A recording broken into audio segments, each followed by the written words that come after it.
pilgrims to pay more as Naira tumbles. It has the riders that says 150,000 visitors from Nigeria to jostle for 45,000 slots.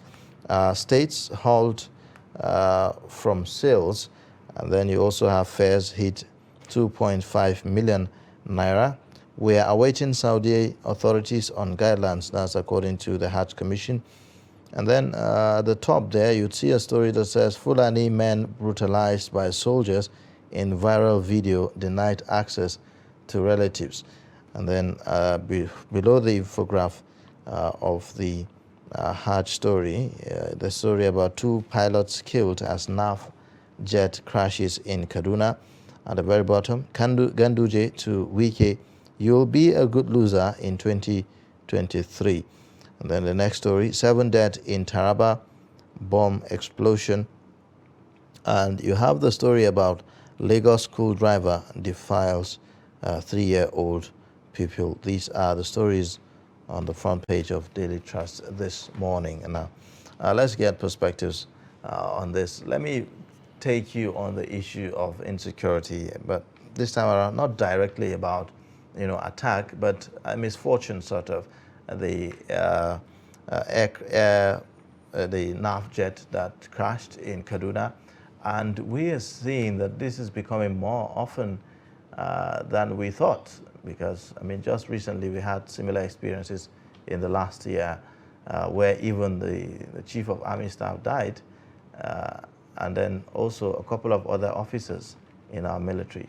So what would you say when it comes to investigations and what we know so far? It looks like that's an area that we don't really get to hear much. May their souls rest in peace. And having said so, this is a trainer aircraft too. It was in a training session, and usually there could be some mistakes. There could also be some weather. There could also be some technical hitches. There could also be some communication issues. And usually in aviation parlance, you don't rush as to the causes of this nature, because you have to have the investigation bureau that will look at all of that. And again, there's this thing in aviation parlance too that is called housekeeping. In other words, service of the aeroplanes. So when they are due for service, the makers of these aeroplanes, the manufacturers, they usually know when you did service last, because some of these items you don't just buy them across the shelf. You don't go to. It's not like buying a novel in a bookshop and you read. So when you go for service, they know. When you don't, they call your attention. This aircraft is due for inspection. So let us not be quick at a kind of making some blames, but we do know that accidents, they are called accidents. You don't plan an accident. It comes when you least expect, and that is exactly what has happened. So we've always been having this mishap. It's also time for us to look at it. Why is it the kind of almost a recurring decimal? Yes, Mr. Shemang, we agree it's an accident, but the question on the lips of lots of Nigerians is that it's becoming too frequent. So, and they're wondering, isn't there something that can be done to mitigate this? Yes, what could be done is, since they are also in training, that also tells you they are taking some steps to do some training. But technically, what about the engineers?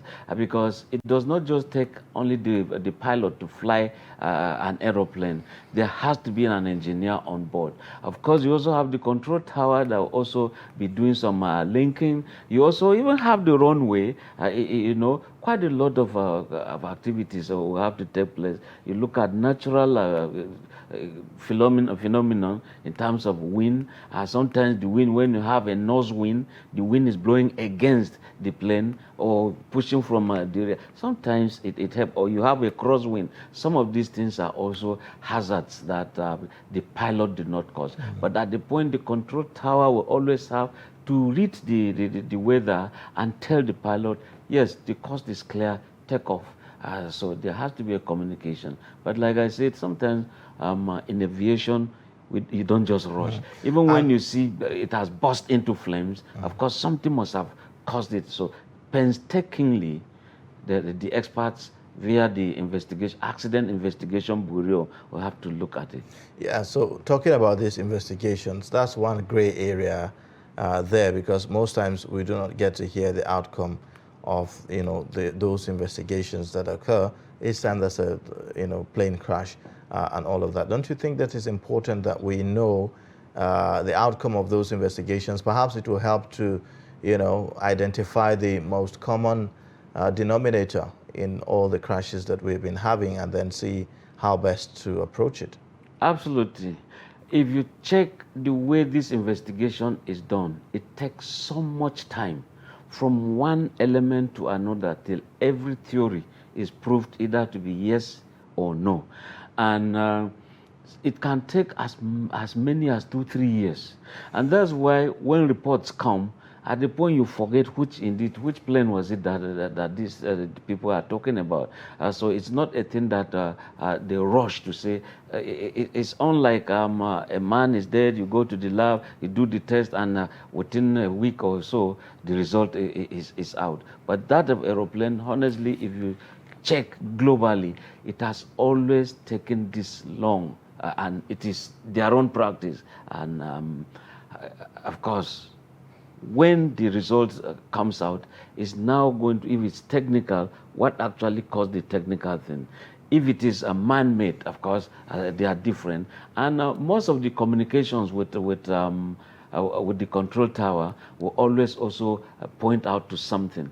Incidentally, you also have the voice recorder, the black box that records virtually anything technical, anything human, anything environment, so that all of that will point to something. Okay, if we've had NAVJET crashes, we've had them in the past 3 years. We've had a couple of them, and in all of those, after each of them, committees were set up, investigations were carried out. In your view, do you think that the results of those investigations, whatever was discovered, even though some of them they were not made public, were they implemented? And if they were implemented, why are we still having these crashes? Yeah, you see, not playing the role of the image maker of the Air Force, but you see, when it comes to security issues, the moment they are trashed, they're taken to the Security Council, headed by the Nigerian president. The service chiefs will all be there, and they do some analysis. And once it is technical, of course, they also call the attention of the makers of the aeroplane. Or jet, or whichever. So when the results comes out, it's not something like the civilian setting where you begin to bring a roll call. This is your entitlement. We're sorry for this. But you see, what the Air Force has done is simply, the first thing is to call the families of the bereaved. This has happened, and of course, your son, our citizen paid the supreme price in service to the nation. It's a period of mourning, and of course, and that is it. We've had them, and we pray that it does not occur or recur, and it shouldn't be even frequent. All right. Okay, let's take a look at other papers today on our table. We have the Leadership newspaper as well, and it leads with a story that talks about cancer patients stranded for months at the National Hospital over faulty machine. And then you would also see other stories there. Above that, you see we here to PDP, NWC, I helped you emerge, now pay me back. And the next one, IMF reviews Nigeria's growth forecast from 2.7% to 3.4%. You also have other stories, zoning, consensus, others to top agenda as APC NEC meets today. We won't allow anyone or group destabilize Nigeria. That's according to President Buhari. Soyinka faults presidential pardon for Dare and Nyame. 20 burnt alive in Bauchi auto crash. And then, of course, the story about the two die as NAF aircraft crashes in Kaduna. and then bandits kill. These are some of the stories on the Leadership newspaper this morning. Now, a lot of people are talking about this pardon granted to the governor of Plateau and Taraba State, former governors, actually. What's your thoughts around this one? It looks like it has finally defeated the whole anti-corruption campaign of the current administration, isn't it? Yeah, you see, a pardon is a pardon. And there's this thing in legal parlance, sometimes they say null prosequi.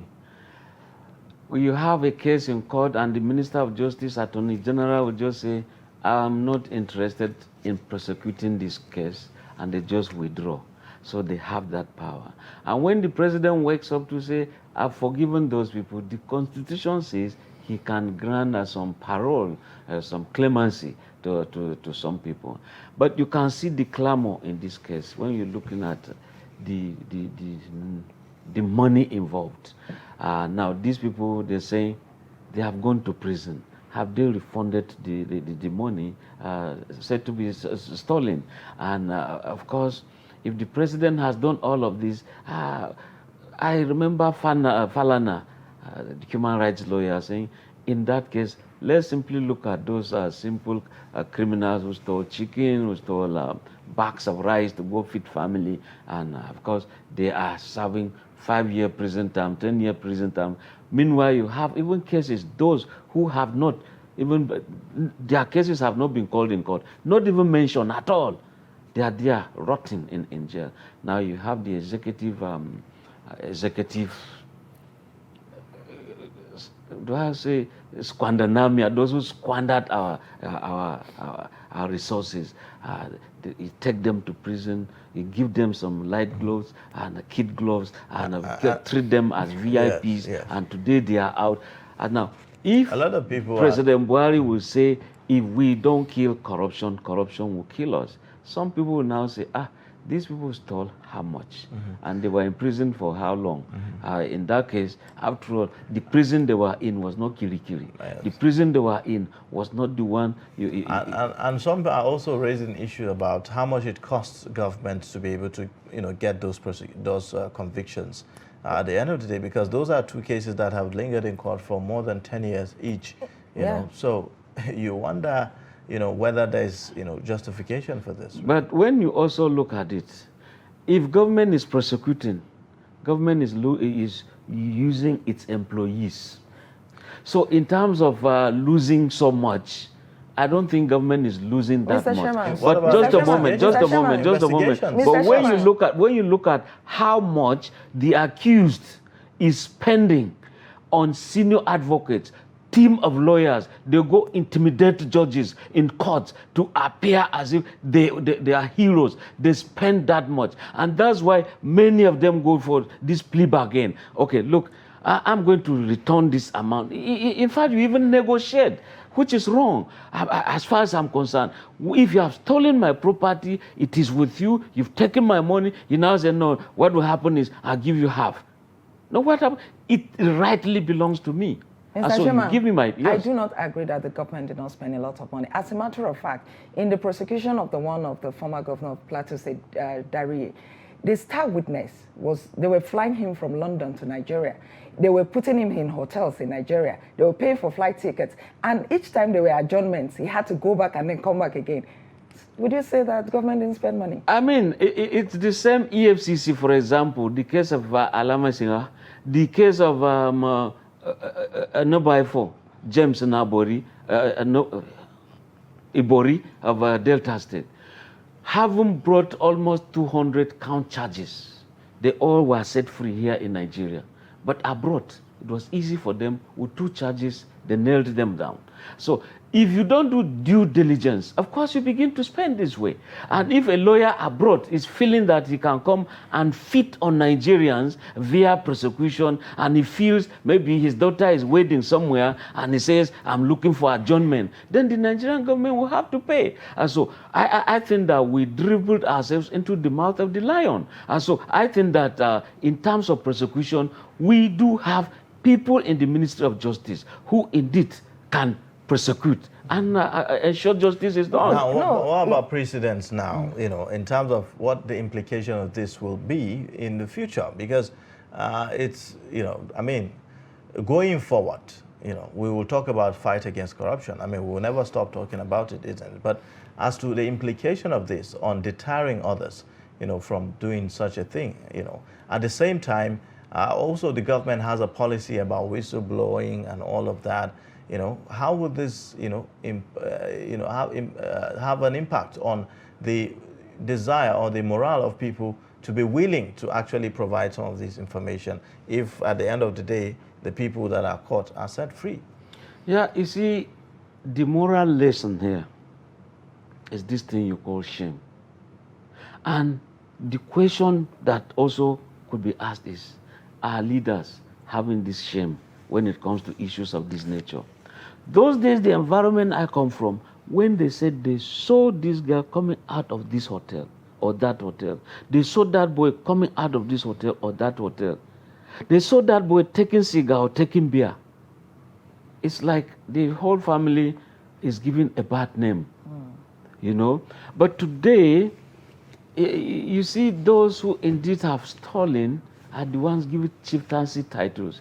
You go to the academia, they are the ones being given honoris causa. Exactly, which brings me to the issue of what one of the spokespersons of the presidency is saying, the presidential advisor to the president's advisor on media and publicity, Garba Shehu. He was here, and he was pointing to the fact that the two former governors have suffered losses, on their integrity and everything, and that there's a lot of shame that came with their conviction, and so that will be enough, for deterrence and all of that. So, and I'm wondering that if we live in such a society that, there's no longer shame, it doesn't look like there's anything bad anymore.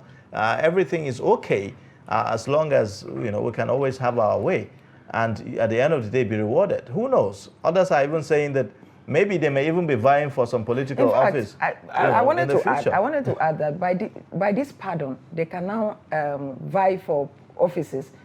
Yes, by this pardon they can. So where exactly is the shame? You see, they are not. You won't call them ex-convicts, as it were, as if they've finished a prison term.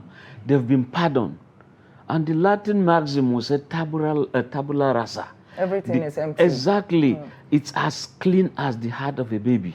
A baby commits no offense, and that is their situation now.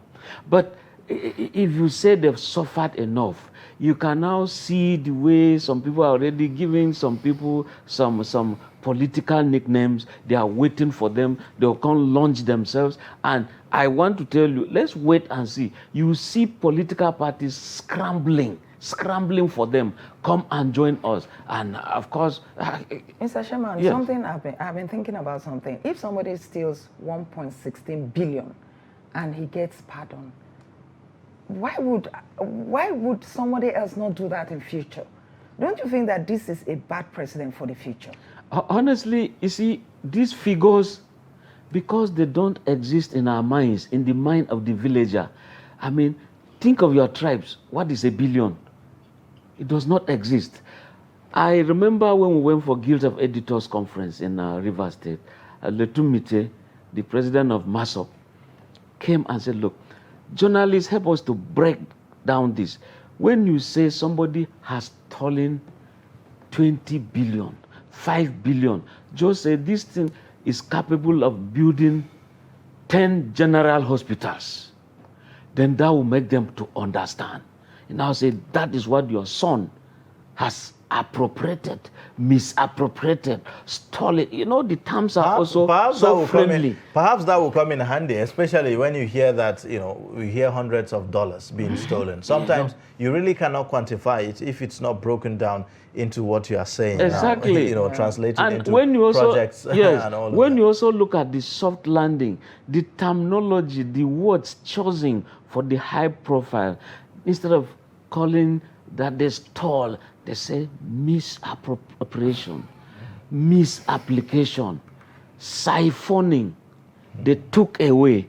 I mean, so why are we so money diplomatic? laundry. Okay, Money it laundering. should be called by what it is, right? Of course. Stealing. All right. Pen robbery is there. Well, I mean, let's take a look at more papers now.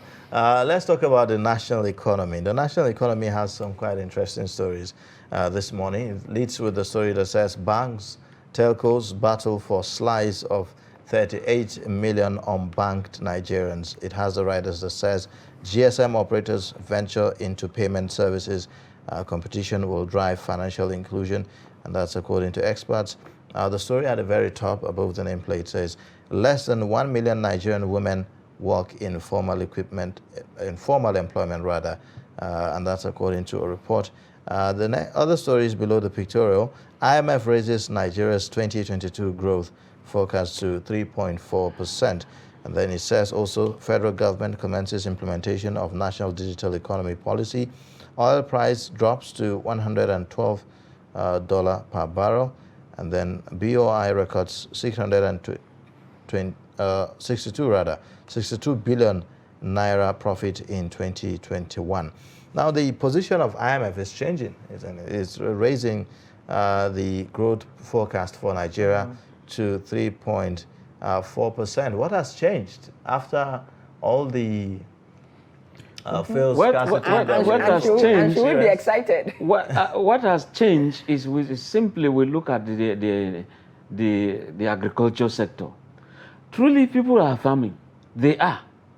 And of course, when you do a lot of activities in home, create wealth, and some people even come to buy, I mean, you'll be shocked the bags, trailers of tons of maize, grains going into our neighboring countries. So these are activities that the IMF will look at and simply say Nigeria is growing. We can't grow by simply importing. No, that is not what they consider. What are the activities we are doing back home? And I tell you that God is so kind to this country. Now we have the largest fertilizer blending company or manufacturing company. We have a farming population. We also have the rain. The weather is so nice for us. We should be able to cash in, take this opportunity. This growth, though, is it on paper? Is it theory? Because I remember not too long ago, they also said our GDP had improved. But then it didn't improve in the pockets of the average Nigerian, right? The cost of things were still up there, and they are still up there. So is it going to translate into, are we going to see changes in the life of the average Nigerian, that is? Honestly, I without sounding Garbashi or Femi Adesina, I'm not a spokesman for government. But you see, sometimes, truth be told, if at the point government decided to bring out excess grains, it also follows that something is around the corner. We've not seen a situation where globally we have rice pyramids. Now we saw them. We saw maize pyramids here and there. So these things are disappearing into the markets, into people's homes. But I think that government will do more. Instead of that 3%, let us begin to move to some 5%. Because if truly we have the farming population, and we have places we can farm, I think it is doable. What stands against us is this insecurity. When you do farm, some people will just go destroy the farms, or some people also have animals, and the animals are also attacked. So it's a kind of a symbiotic relationship. Wash my hand, I wash yours. That is just the thing. At that point, we are saying this is heartwarming that at least something is coming from us. All right, well, we remain optimistic. We hope that this will come to fruition.